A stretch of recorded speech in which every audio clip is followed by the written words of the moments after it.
In the distant future, humanity had long surpassed the limits of its primitive origins.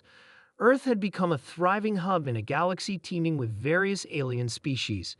The human race had unlocked the secrets of interstellar travel, terraformed countless planets, and established vast colonies. But with power came responsibility and a warning: never anger the humans. The Galactic Council, a collective of alien civilizations, ruled over the known galaxy with an iron fist. For centuries, they maintained peace by enforcing their laws through overwhelming military power. While many of the council members were advanced beings, their arrogance was matched only by their underestimation of human resilience. The council's laws were strict. One of the most important decrees was the prohibition of any alien species interfering with human affairs. This decree existed not out of mercy, but out of fear. It was a dark secret known only to the Council that the humans possessed a power unlike anything the galaxy had ever encountered, a power that could destroy civilizations in the blink of an eye. And so, the humans had been left to their own devices, given relative freedom to explore and expand. But the day came when the Council would test the waters, curious if humanity had truly earned their fear. They would soon learn that in the end, even the most powerful beings in the galaxy could not stop the wrath of a species who had nothing left to lose. It began with the Tizar, a reptilian race known for their cruelty and cunning. They had been watching the humans from afar, considering the idea of making a profit off their colonies. The Tizar had grown bold, thinking they could simply exploit humanity's resources without consequence. They moved quickly, their fleet of massive ships approaching a human colony on the edge of the Andromeda sector. The colony, known as New Eden, was a peaceful settlement unprepared for such an attack. The Tizar descended upon it with ruthless efficiency, slaughtering civilians, burning crops, and capturing prisoners. The Galactic Council was aware of the assault, but did nothing. After all, they believed the humans were insignificant, and their systems were too primitive to stand up to the Tizar. However, the humans were not without resources. They had, for generations, been preparing for a time when their enemies would come. Their weapons, forged from the most advanced technologies, were waiting in the dark corners of their colonies.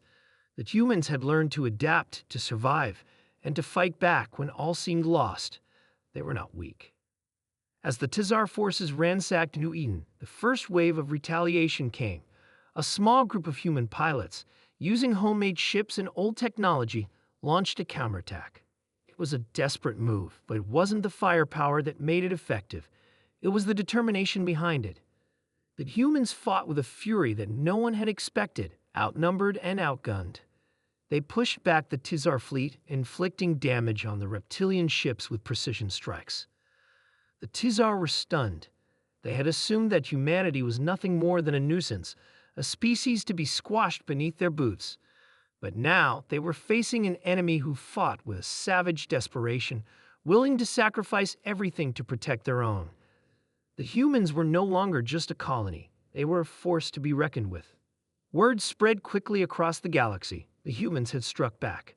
Other alien species took notice, many questioning their own understanding of humanity. The Galactic Council, once indifferent to the humans, now found itself in a precarious position. If the humans could defeat the Tizar, who else could they defeat? Meanwhile, in the heart of the Galactic Council, high-ranking officials convened to discuss the growing threat. Among them was Orcs, a member of the Zorath race, an ancient and powerful species known for their ability to manipulate time. He had long believed that the human race was insignificant, but he now found himself questioning his assumptions. Do we risk provoking them further? Orc asked, his voice laced with hesitation. They have proven that they can strike back. What if they grow stronger? We must remain in control, another council member, Chidalera, an insectoid being, responded. We've kept them contained for centuries. A few skirmishes won't change that. But Arth was not so sure. He had seen the humans resolve firsthand. They were not like the other species in the galaxy. They had a drive, a fire that could not be easily extinguished. He had witnessed it in the human pilots who had taken to the skies, in the warriors who had fought tooth and nail to protect their homes. The Tizar had underestimated them, and now the whole galaxy was on edge. Meanwhile, on Earth, humanity had begun to prepare for the inevitable. Word of the Tsar attack spread like wildfire across the planet. Every country, every leader, and every citizen knew that the time for peace had ended. The humans had been provoked, and now they would fight to reclaim their future. Across the globe, people rallied together, uniting under one banner. It was no longer just about protecting their colonies. It was about sending a message to the galaxy. Never underestimate the humans. They built ships, weapons, and defenses at an unprecedented rate. The humans had a vast and intricate network of spies, informants, and operatives who worked to gather intelligence on the Galactic Council's movements.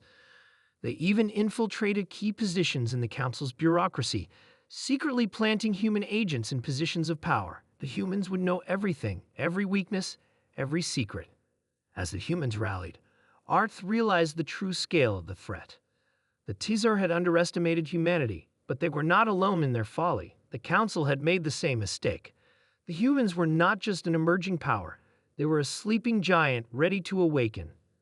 The day came when the humans made their move. Their fleet, led by the mighty warships forged from the deepest recesses of human ingenuity, descended upon the heart of the Galactic Council. They had come to deliver a simple message. Please don't anger the humans. It was a message of warning, a promise that if the galaxy continued to push humanity to its breaking point, they would face the consequences. The Council, once the unchallenged rulers of the galaxy, found themselves scrambling to contain the human onslaught. The humans had awakened, and the galaxy would never be the same again. The Tsar were forced to retreat, their fleet shattered by human precision and unrelenting fury. The Galactic Council, once so sure of its dominance, now realized that the humans were no longer just a part of the galaxy. They were a power that could reshape the universe. And so, the legend of humanity's wrath spread far and wide, a story passed down through the stars, a warning to all: never anger the humans.